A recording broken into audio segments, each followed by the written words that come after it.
Alors, bonjour! Dans cette nouvelle série de capsules, je suis vraiment très contente de vous annoncer un nouveau thème. C'est un sujet qui me passionne depuis quelques années puisqu'il touche de très près l'ensemble des élèves dans l'école, mais également des élèves en général et même de plusieurs adultes.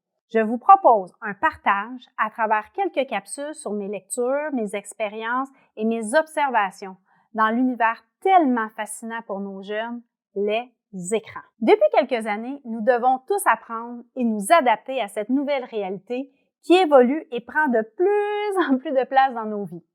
Comment arriver à profiter des nombreux avantages des écrans sans se laisser aspirer par les risques, les conséquences néfastes? Comment aborder le sujet des écrans avec les enfants sans alimenter des disputes inutiles? C'est un sujet qui est souvent émotif pour les enfants, qui s'inquiètent de perdre leur précieux temps d'écran, pendant que de leur côté, les parents désespèrent de voir leur enfant si passif devant leur écran pendant autant d'heures. Pourtant, les enfants sont ouverts à la discussion et cherchent eux-mêmes des solutions, mais continuent de craindre de perdre leurs précieux acquis. Je peux le constater à chaque année lorsque je passe dans les classes pour faire de la formation et proposer le traditionnel défi de la semaine sans écran. Les enfants démontrent un grand intérêt pour discuter et sont très conscients des risques, mais leur enthousiasme est toujours plus mitigé lorsque vient le temps de passer à l'action et de vivre l'expérience d'une semaine complète sans écran. Moi, j'ai la chance d'être aux premières loges pour observer la fierté de ceux qui ont relevé le défi, mais aussi la gêne de ceux qui ont fait le choix de ne pas participer à ce challenge collectif.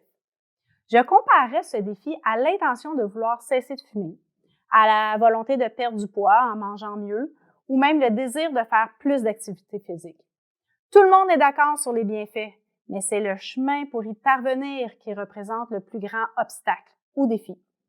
Deux éléments sont importants pour créer un environnement propice à une saine consommation ou utilisation des écrans chez nos enfants.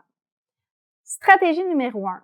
Les enfants ont besoin de sentir que les adultes peuvent reconnaître les aspects positifs des écrans. Ouvrir une discussion sur le positif est toujours propice aux solutions.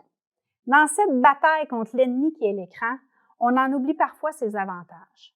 Je vous rappelle qu'à travers plusieurs jeux vidéo, les jeunes développent leur coordination, leur rapidité d'exécution, leur mémoire, la résolution de problèmes, la collaboration, la prise de décision rapide, l'attention visuelle et simultanée. Il y a aussi plusieurs applications qui favorisent les contacts sociaux ou même le divertissement. Et le plus important des écrans, c'est que ça permet d'avoir accès à des informations, des connaissances, des apprentissages. Les écrans peuvent être un atout dans notre vie lorsqu'on en fait un usage équilibré. On doit rappeler aux enfants que nous reconnaissons les avantages des écrans. Stratégie numéro 2. C'est important de communiquer. On doit établir une bonne compréhension commune des attentes entre l'enfant et le parent. Prendre le temps de se parler, s'expliquer, mais surtout de s'écouter. Échanger sur nos perceptions dans un climat d'ouverture pour éviter que chacune des parties argumente uniquement pour faire valoir son point de vue sans connaître la position de l'autre. Écouter les motivations de l'enfant va permettre de mieux comprendre ses besoins et de trouver des solutions qui ont plus de chances d'être respectées. En conclusion, se rappeler que les écrans ne sont pas des ennemis.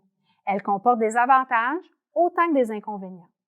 L'important sera d'arriver à une consommation équilibrée. Le premier pas vers un changement dans les habitudes est d'ouvrir un dialogue pour se comprendre et le deuxième pas est d'inclure dans cette communication les aspects positifs. Merci!